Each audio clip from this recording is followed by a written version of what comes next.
Gracias, Héctor. Y seguramente aquí, al igual que en los otros 3 departamentos, hay muchas dudas. ¿Cuál de estos 2 certificados vamos a utilizar al momento de realizar transacciones? Richard Pereira, ¿sabes cuál de estos 2 certificados? Si hay que llevar los 2. Los 2. Los 2. Tengo entendido. Bueno, eso dice Richard. A ver, Héctor, ¿tú sabes cuál de los 2 certificados tenemos que llevar? ¿Los 2? ¿1?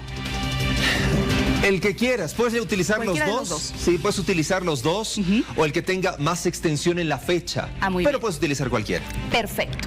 Más adelante, esté atento porque el presidente del Tribunal Supremo Electoral nos va a despejar estas dudas, porque seguro que usted también tiene la duda. ¿Cuál de los 2 llevo? Y si no votó, ¿qué va a hacer? También es una pregunta que le vamos a hacer al presidente del Tribunal Supremo Electoral. Pero ahora analicemos los resultados hasta el momento de este cómputo oficial de votos del Tribunal Supremo Electoral de la segunda vuelta. Estamos con el analista político Marcelo Arequipa, a quien le doy la bienvenida. Qué placer saludarlo. Buenos días. Muy buenos días, muchas gracias.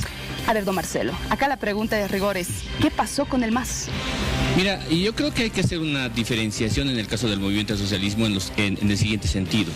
En 3 de los 4 departamentos que ayer teníamos que ir al balotaje, el movimiento al socialismo se estaba debatiendo a sí mismo, creo, en general, en torno a lo que es su propio electorado incluso. ¿Qué significa eso? Significa lo siguiente, a ver, los 2 primeros casos, La Paz y Pando. En el caso de La Paz y Pando, las disidencias internas del movimiento al socialismo son las que han generado esas candidaturas alternativas.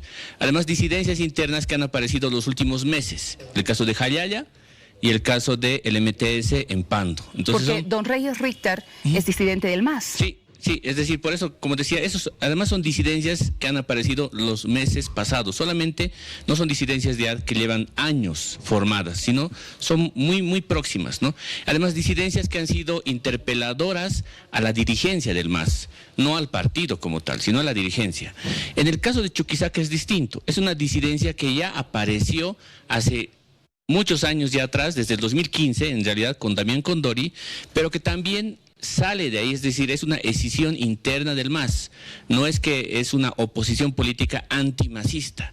Yo diría que es, si quieres, para ponerle una etiqueta, en estos 3 departamentos, La Paz, Pando y Chuquisaca, son disidencias antievistas, en todo caso. Una más fuerte, la de Chuquisaca, porque lleva más tiempo y porque es interpeladora más fuerte a la dirigencia del MAS, ¿no? En el caso de Tarija, ¿será que afectó en algo las últimas declaraciones del presidente Luis Arce para que don Álvaro Ruiz no gane estas elecciones? Sí, ahí quiero ir ahora con el tema de Tarija, porque en Tarija efectivamente lo que ha habido como disputa electoral es masismo, antimasismo. Primera cosa. La segunda cosa, a diferencia de La Paz, porque en La Paz en realidad en la última semana y media antes de la elección le bajaron más bien la tonalidad a politizar el ambiente en la ciudad sobre todo, es decir, a dejar de hablar del golpe o del fraude. El gobierno nacional y además el propio partido, el candidato gobernador, le bajó mucho la tonalidad a esto. En cambio, en Tarija no. En Tarija decidieron más bien acometer, digamos, una actividad política o una agenda electoral mucho más agresiva con esa declaración del presidente, ¿no? De los oligarcas y el pueblo, ¿no? Esa declaración que creo que, a mi juicio, en realidad lo que ha hecho es movilizar más al electorado en Tarija. Y lo ha movilizado más, sobre todo, al electorado de la ciudad, que es contrario al movimiento al socialismo. Hablemos de 2 figuras fuertes políticamente hablando. Actualmente, la del presidente Luis Arce, pero también la del expresidente Evo Morales. Sí. ¿Cuál de estas 2 figuras le convenía más a los candidatos del MAS para ganar?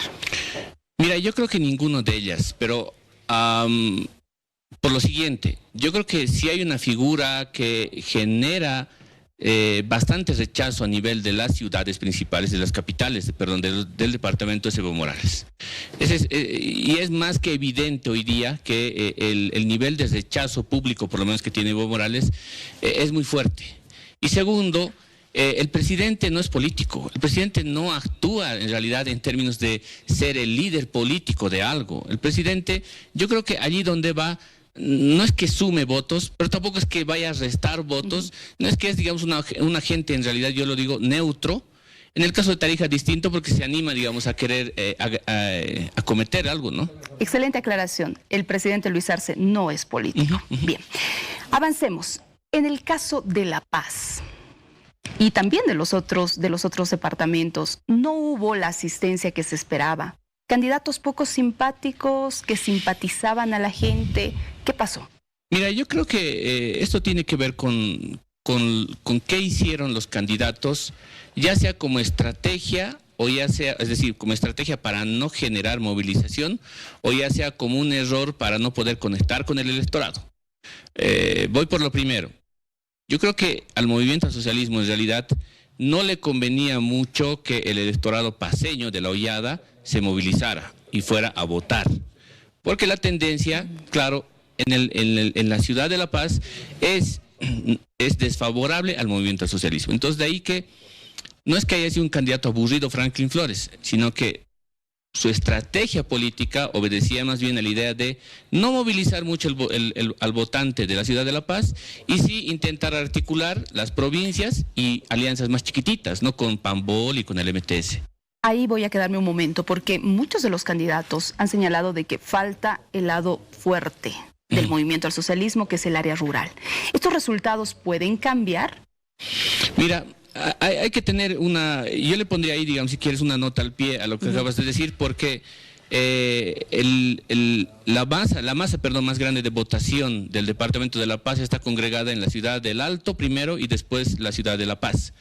Juntas representan el 60% del padrón electoral departamental.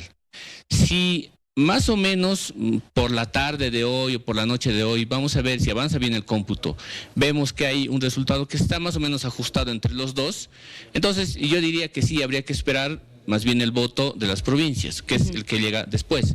Pero si hay una diferencia un poco más holgada, yo diría que ya no hay que esperar demasiado en este caso. Entonces va a depender mucho de eso, ¿no? Voy cerrando con lo del señor Santos Quispe. Yo creo que el señor Santos Quispe ciertamente no se animó a movilizar el voto del votante paceño de la ciudad. Sí, el voto, un poco de lo que él entiende como la parte del Alto y un poco las provincias, y ahí le faltó Eva Copa. Pero es un candidato que no ha salido mucho a luz pública, que no ha querido participar en debates, que no hablaba mucho con la prensa. Sí, por eso. Su articulación, en todo caso, del señor Santos Quispe, creo que tenía que ver por eso con intentar más bien movilizar el voto bien barrial en el Alto, y apelar un poco al tema de las provincias. Estamos hablando de una marcada diferencia, por lo menos en el departamento de La Paz, en cuanto se refiere a los porcentajes. No sé si tenemos estos datos para poderlos ir mostrando a producción, por favor. Porque en el departamento de La Paz hasta el momento, Jayaya, 60.88%. Y el MAS tiene un 39.12%. Ahí están las imágenes, sí. Usted lo tiene. ¿Esto puede cambiar? Sí, yo creo que puede cambiar porque estamos al 30 y algo % sí. Solamente del escrutinio oficial, entonces hay que tener cierta reserva, ¿no? Cierta reserva todavía con el dato, más allá del apasionamiento que uno tenga a favor o en contra de alguien, ¿no? Bien.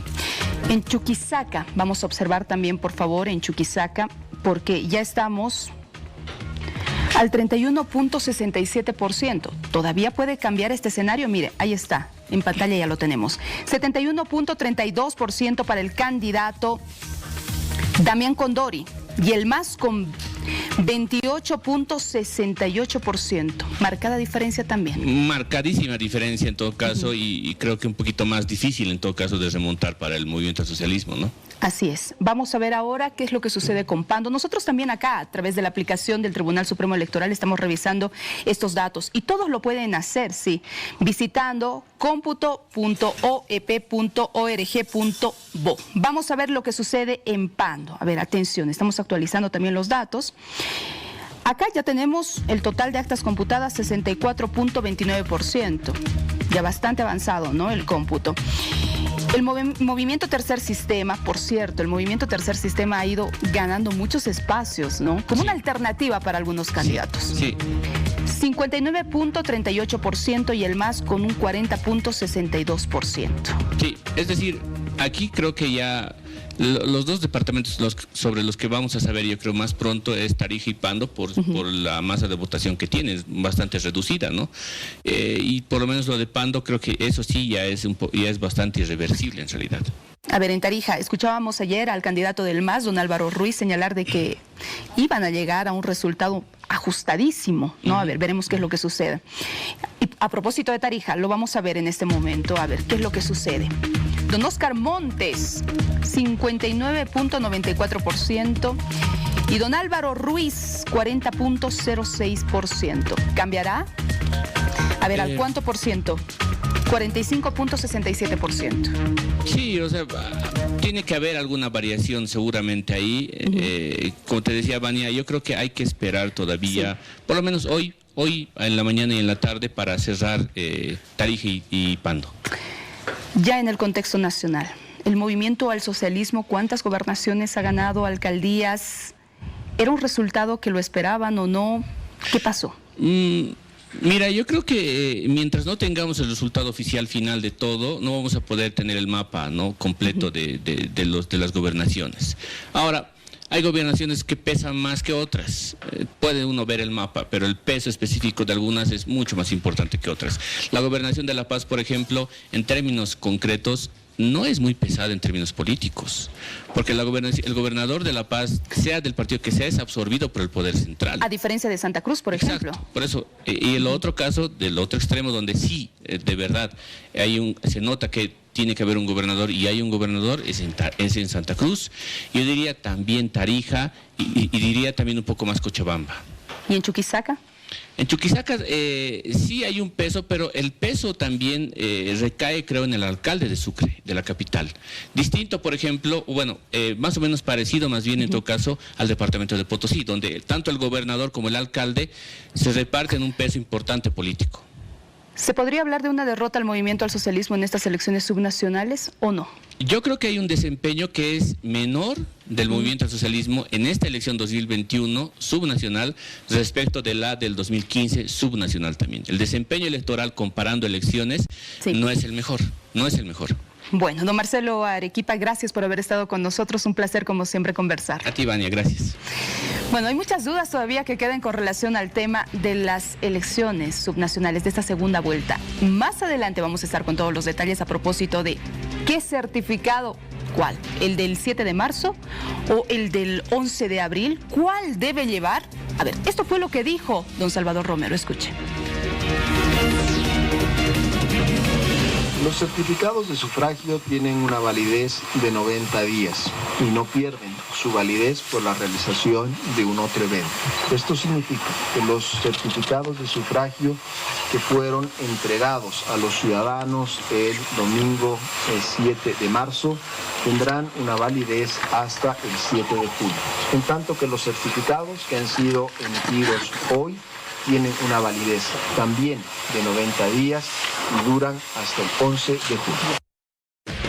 Lo que hemos entendido, y seguramente usted también lo dice en casa, ambos certificados valen, sí, ambos sirven, ambos entran en vigencia.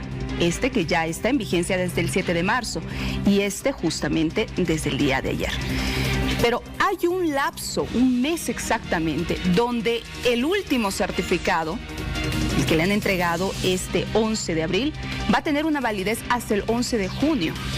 Entonces, ahí usted va a requerir sí o sí este certificado de sufragio. Y si no fue a votar, es ahí que va a surgir la complicación para que pueda realizar algún trámite, para que pueda realizar alguna transacción. De todas formas, quédese atento al día porque nosotros vamos a comprobar si nos están pidiendo los dos, si nos piden uno, qué es lo que nos piden una entidad financiera, porque no ha quedado claro.